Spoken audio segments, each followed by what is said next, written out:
Alors maintenant, on va passer à la partie de l'intégration de GraphQL. Donc, ce qu'on va faire, tout simplement, c'est d'intégrer la partie GraphQL dans notre API CRUD qu'on vient de créer. Donc, l'approche, elle est très simple. Donc, d'habitude, ce qu'on fait, on met ChatGPT à côté, et on essaie de poser les questions, suivre les instructions et intégrer step by step. Pour cette fois-ci, ce que je vais faire, c'est que je vais utiliser Copilot.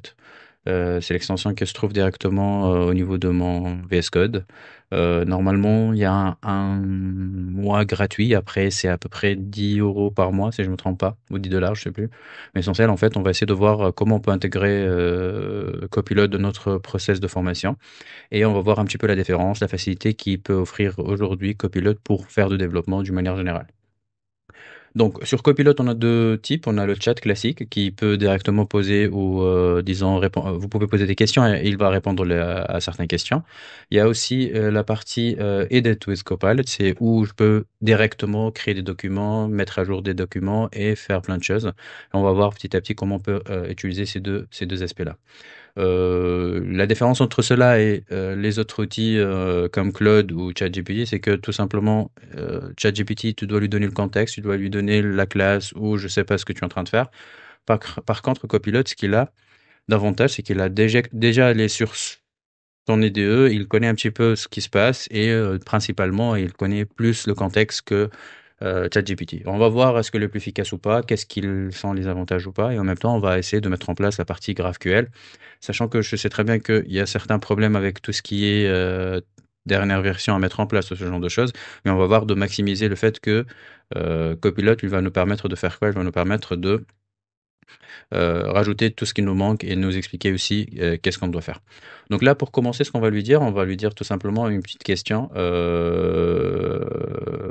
I need to integrate GraphQL into my CRUD project with all needed actions: read, add, update, and delete.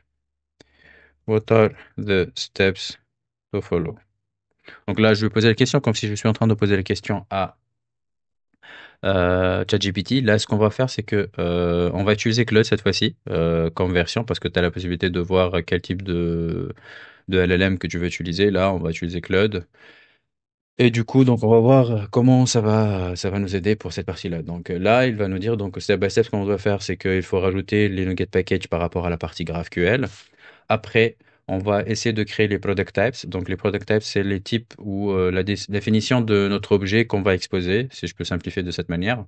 Et du coup, donc, par exemple, on a un produit, il a un ID, un name et un price. Donc, tout simplement, bon, je vais élargir un petit peu ici. Donc voilà, donc on va exposer tous les colonnes dont on a besoin dans notre modèle. Après, on va créer ce qu'on appelle les queries. Donc une query, il va nous permettre de requêter un objet pour faire le get products, get all, read all ou le get product by ID. Donc on doit définir des queries. Après, on a ce qu'on appelle les mutations. Donc, les mutations, c'est tout ce qui est les actions de add, edit et delete. Donc, tout ce qui est modification de la base de données, pas que de la lecture. Donc, on va faire ici la même chose. Donc, on va essayer de définir les différentes mutations qu'on a. Donc, add product, update product et delete product. Et tous ces éléments-là, donc, ils vont être dans une classe qui s'appelle, qu'on va l'appeler mutation.cs. Après aussi pour product mutation.cs et l'autre aussi query.cs.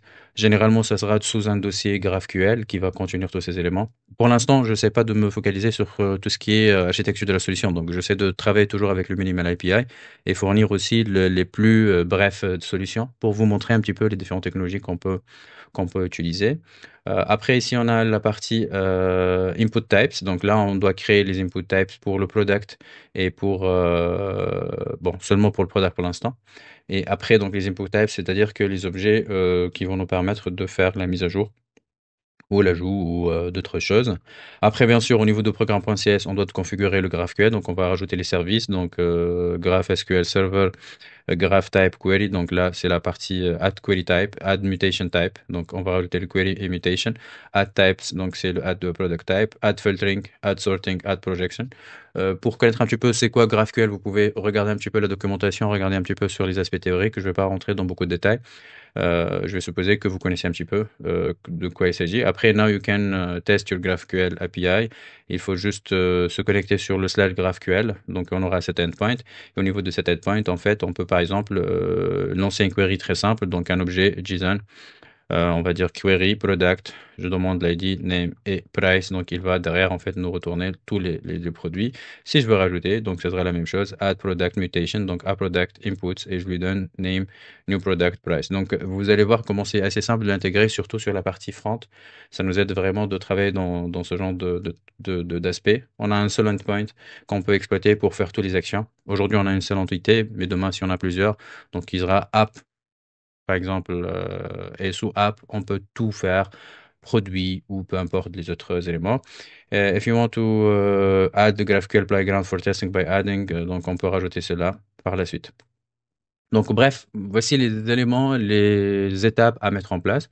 Donc on va essayer de les suivre un par un pour voir un petit peu comment on peut le faire et derrière aussi pour voir qu'est-ce qu'on peut rajouter comme élément. Du coup, donc là maintenant ce qu'on va faire, on va pas faire ce genre d'éléments.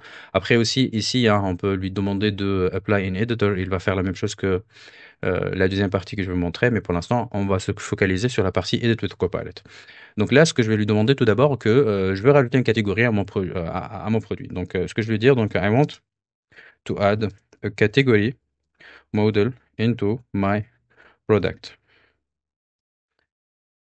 Donc là, en fait, il va me rajouter un modèle et logiquement, il va faire les instructions nécessaires. Bon, j'ai oublié un truc, c'est que logiquement, quand on demande certains éléments, je dois lui donner le contexte. Là, le contexte, d'une manière générale, c'est quelque chose tu peux cliquer sur Add Files et tu peux lui donner quels sont les contextes qu'il devrait utiliser. Là, j'ai le programme.cs et il a rajouté aussi le appdbcontext.cs. Mais d'une manière générale, tu as jusqu'à 10 fichiers que tu peux rajouter comme contexte, disons, où il peut plus exploiter ces éléments. Je vais lui rajouter aussi mon CS proche parce que logiquement, il doit vérifier s'il va bien ajouter les références de package directement.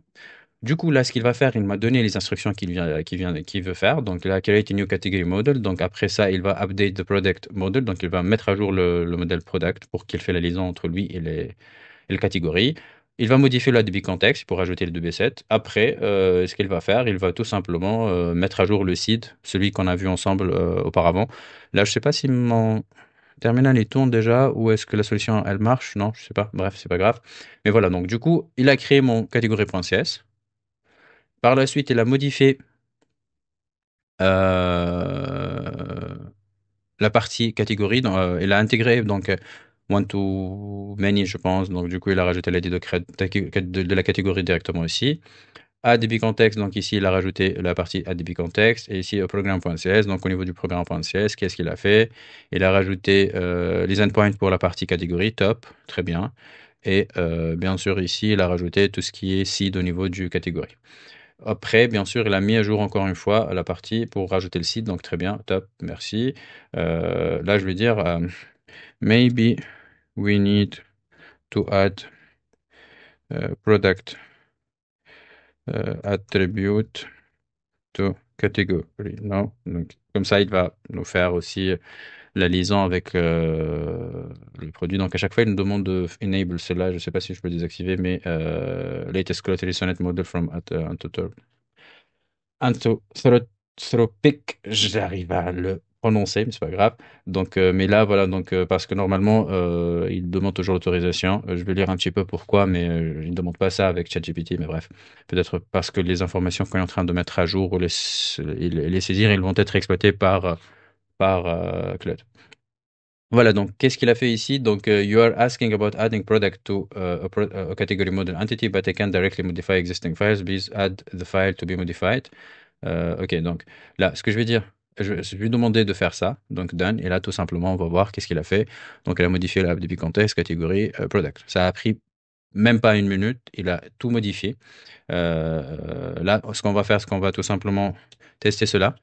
On va voir déjà ce qu'il a fait pour faire, je sais pas, mon produit et est-ce qu'il a rajouté aussi une catégorie à ce produit-là. Donc aujourd'hui, j'imagine, dans le cas où j'ai un API que je veux exposer, on va imaginer que j'ai une vingtaine de tables. Si j'ai bien fait ma conception, ou si j'ai une petite description textuelle de ce que je veux faire, générer une API, ça va prendre allez, maximum 1 heure. Après, avec les tests et tout, mais pour moi, en fait, c'est un jeu d'enfant maintenant. Donc, vous devrez plus passer du temps à exposer les API, voir qu'est-ce qui se passe, demander de ce qu'il faut faire. Donc, vous voyez, donc, le dernier résultat, il n'y avait pas vraiment la partie catégorie. Là, je vais faire ça. Et voilà, donc on a la partie catégorie. Du coup, là, maintenant, si on veut passer sur la partie de l'intégration de GraphQL, ce qu'on va faire, c'est que tout simplement, bon, tout d'abord, on va arrêter cela. OK, fermer ces deux-là. On va intégrer les documents nécessaires. Donc, il va rajouter la catégorie. Il va rajouter, je vais rajouter plutôt le product. Après, DB context. Le programme.c, c'est les dedans déjà. Le CSproj. Logiquement, bon, je vais rajouter tout pour l'instant. C'est pas grave. Le launch settings.json. Hop, j'ai normalement up to 10 files, du coup, je peux les rajouter. Et là, voilà, donc j'ai tous mes documents. Et ce que je vais faire, c'est que je vais lui demander, let's go now and integrate GraphQL to my integrate GraphQL to my project. It is minimal API project. I need you to make the GraphQL with all actions, add, read, delete, and update. Try to tell me also which package I need to install. And for your information, I'm using .NET 8. So don't use any deprecated versions in your proposition.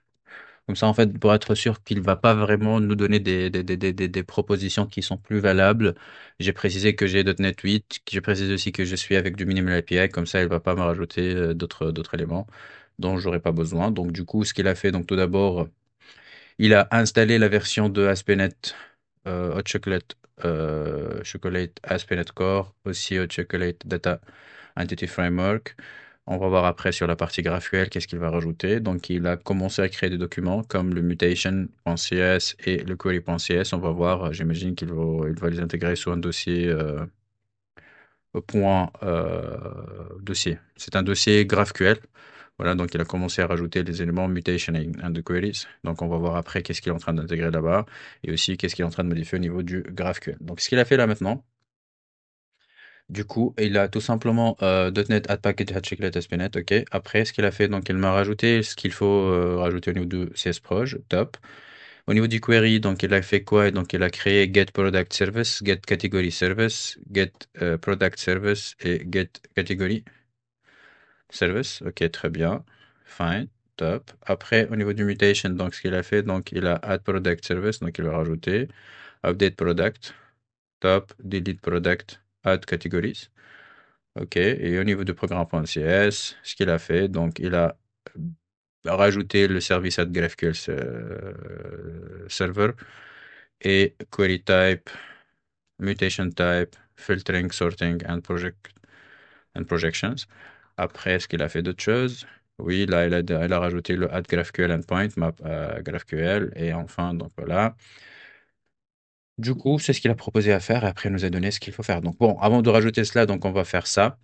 Donc, on clique tout simplement ici, il va me rajouter la commande. On va intégrer ce package-là pour qu'il les installe. Après, on va accepter ce qu'il demande comme élément à faire. Donc, d'habitude, vous allez voir qu'il faut mettre product.types, tout ce genre de choses, mais je ne vois pas qu'il a fait ces éléments-là. On va voir pourquoi et on va lui poser les questions. Donc, mais peut-être parce que j'ai précisé le fait qu'il faut être avec du minimal API. Et il a fait cela. Bon, bref, donc on va accepter les propositions qu'elle a données. Donc là, comme vous voyez, donc il n'y a pas de problème. Et là, je ne sais pas c'est quoi ça. On va voir, mais en tout cas, J'ai pas de problème pour l'instant. Donc là, pour reprendre ce qu'il a dit, donc I will help you integrate GraphQL into your minimum API project. Here's a step-by-step solution. First of all, install following NuGet packages. C'est bon. We need to create GraphQL specific files and modify existing ones. Here is the implementation. Minimal API DB project. Add the new package. CSS project, pardon. Features, donc ça c'est bon. Après ça, queries. Donc au niveau du query, comme je l'ai dit, donc il a rajouté les queries nécessaires. Après, ici, au niveau du queries, il n'a pas vraiment rajouté ni types ni rien. Donc là, euh, ce que je vais dire maintenant, toujours, donc je vais intégrer tout le contexte hein, de mes documents, donc programme.cs, mutations aussi, categories.cs, product, app dbcontext.cs et le CSS pour l'instant, c'est suffisant. Donc, why you did not create any types? Product types or product inputs. Donc là, je vais juste lui poser la question. Même si s'il va me proposer de modifier certains éléments, je vais pas accepter ça. Donc, let's add GraphQL types and inputs to improve the schema definition. Here is how you will do it. Create product type and categories for better schema definition. Create input types for creating and updating products. Update the query and mutation classes to use these types. Là, voilà, donc il va créer les types et les products, mais il n'a pas posé les questions pourquoi il n'a pas fait ça. On va voir, hein, on va voir après étape par étape, mais pour moi, en fait, c'est pas le plus important. Mais pour moi, le plus important, c'est que vraiment, je vous montre la capacité de ce qu'il est en train de faire, tout simplement. Après, c'est à vous de découvrir aussi le reste, hein. Mais là, on va voir qu'il a créé les category types et là, les product types et derrière les inputs. Donc, la même chose, inputs ici et inputs ici. Et on va voir que au niveau de programme.cs, ce qu'il a fait, donc là, hop, pourquoi il n'arrive pas à les voir? On va voir par la suite, c'est pas grave, peut-être il n'a pas la référence, mais il n'y a que ça comme problème pour l'instant. Du coup, là, par exemple, il demande de faire cela, donc euh, bon, je ne vais pas lui dire pourquoi tu ne les as pas ajoutés dès le départ. Donc, si je lui propose là ici de fixer le problème, qu'est-ce qu'il dit? The problem is that the product type class is not defined or imported. To fix this, you will need to define the product class in the appropriate namespace. OK, close. Donc là, tout simplement, au niveau du product types, on est sous quel namespace? Minimum API, GraphQL types. Donc j'imagine qu'il faut juste qu'on rajoute ça au niveau de programme.cs. Hop,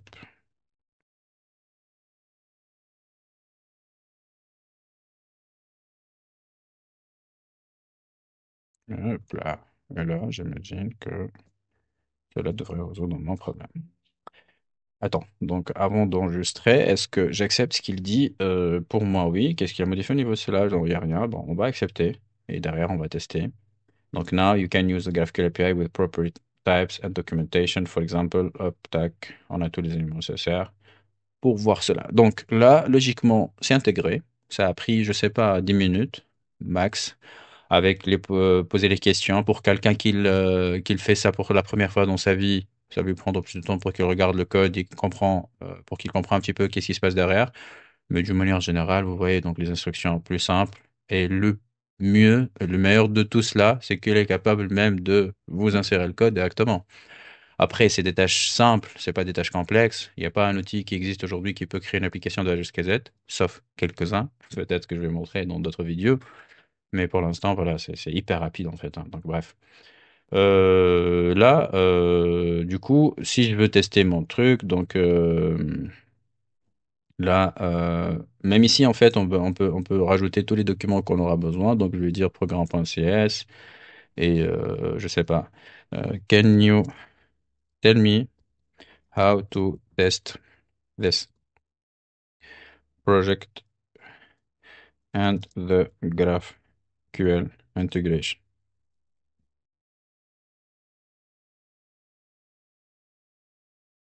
Hop, donc je vais poser la question. Déjà, là, je suis sur le chat. Là, je vais rajouter le query et bon, je l'ai dit test, mais bref, il a compris que je vais faire des tests unitaires.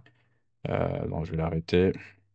I'm asking to test it with Thunder.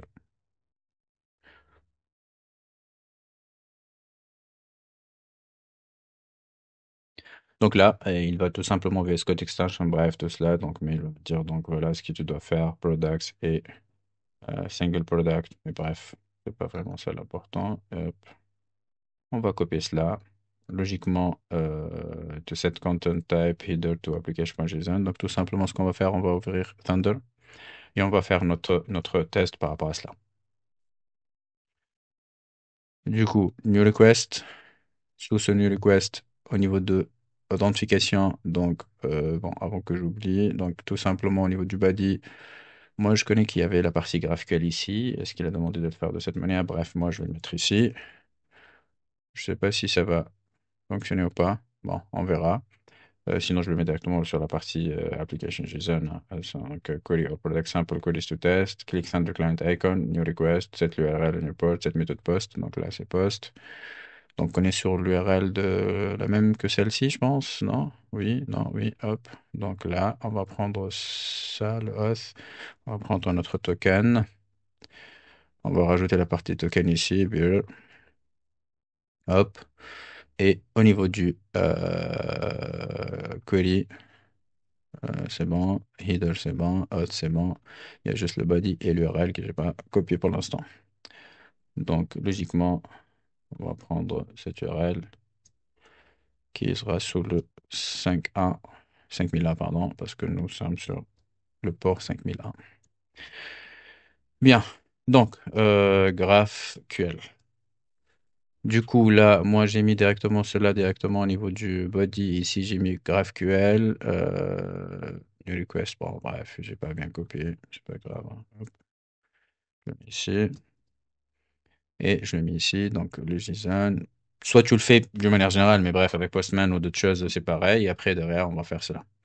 Voilà donc du coup comment faire. On va voir le résultat. S'il y a des erreurs, on va essayer de les résoudre. Mais vous voyez, donc d'une manière générale, ça a pris, disons, 13 minutes dès que je commençais à intégrer et jusqu'à maintenant, qui est pas mal déjà. Donc là, on va tester. Hop, donc, tout d'abord, l'application, elle n'est pas en train de tourner. Donc, end of the file, new. D'accord, donc il dit que déjà la partie CSproj, oui, CSproj, elle marche pas très bien. Donc, je vais l'enregistrer. Donc, je vais enregistrer ça avant de lancer quoi qu'il soit. Compare. Euh, on s'en fout pour l'instant, j'imagine. Là. C'est bien le 13.8, 13.8, ok. Est-ce que ça tourne? Oui. Je reprends sur le Thunder. Donc on ferme ça. Et là, je relance. Et j'ai à 404. Pourquoi? Localhost, GraphQL. Je suis sur quel port? On ne sait pas, mais pour l'instant, 404, les headers, query, post, HTTP. Donc celui-là. Bon, bref, là c'est GraphQL, mais c'est changé, c'est pas grave. Est-ce que j'ai mis une erreur ici? 5001 GraphQL. Hop, peut-être que j'ai mis une erreur. Hop, le token, elle est bien là. La partie body GraphQL, bon, je vais la changer, c'est pas grave. On va mettre ça ici au niveau du JSON et on va lancer. Là, on a un bed request, c'est déjà mieux. On reprend. Donc, the query field must be string or null. Très bien. Donc là, je pense que pour lui, c'est pas top. Format. Hop. Ce qu'on va faire, c'est simple. Hop. Et là, on va faire ça. Il va me donner exactement ce qu'il faut faire.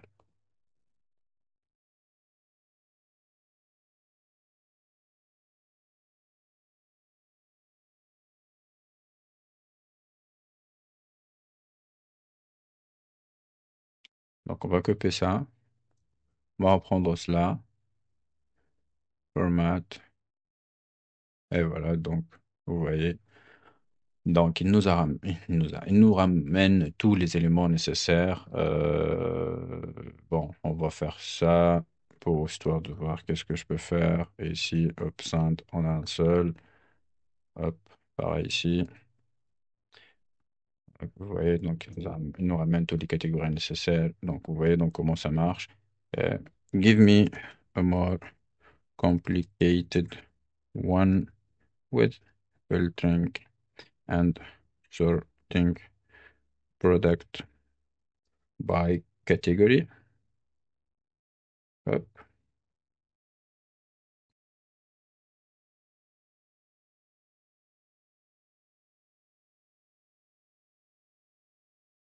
En bref, là, donc on va copier, tester. Donc là, par exemple, ce qu'il va faire, pas bien copier, je pense. Parfois, ça me donne l'impression que ça bug un peu au niveau du copier. Donc là, where category equal to one, order price asynchrone, ID name, price and category, hop. Donc il y a where category equal to one. Donc là, il a ramené tous les éléments avec la catégorie 1. Donc si je vérifie, ok, voilà. Donc là, the argument where does not exist. Là, on va faire ça, setup, et on va voir comment on peut améliorer ce qu'on a. Donc là, peut-être parce qu'on n'a pas inclus le... Je pense qu'on a rajouté la partie add filtering and sorting, mais peut-être on n'a pas fait ça directement au niveau de mon projet. Donc on va arrêter ici et après on va voir ce qu'il faut modifier. Donc là, bon, tout simplement, moi, ce que je fais, j'aurais pas dû fermer, mais c'est pas grave. J'ouvre mon programme.cs, je lui dis, allez, fais-moi les modifications. Donc, il va voir, mais pour moi, je sais très bien qu'ils sont là, en fait, hein. Donc, add sorting, filtering, and cela. Donc, applying code block using editor. Donc, logiquement, là, il dit qu'il a modifié, mais bon, bref, logiquement, tout cela est là. Après, ici, update query.ts, .ts to enable filtering and sorting. Peut-être aussi au niveau du query qu'on n'a pas fait ça. Donc, il a OP au niveau de query. Donc, on va lui dire, allez, fais les mises à jour nécessaires. Donc, et là, il va commencer à faire les mises à jour. Bon, je n'imagine pas quand dans un projet professionnel, vous allez faire la même chose, mais bon, à certains moments, c'est hyper facile aussi, hein, non? Bref, là, tout simplement, je dois accepter à chaque fois. Hop, accept changes, j'enregistre et je relance mon projet. Et là, tout simplement, on va tester encore une fois avec cette query pour voir est-ce que c'est bon ou pas.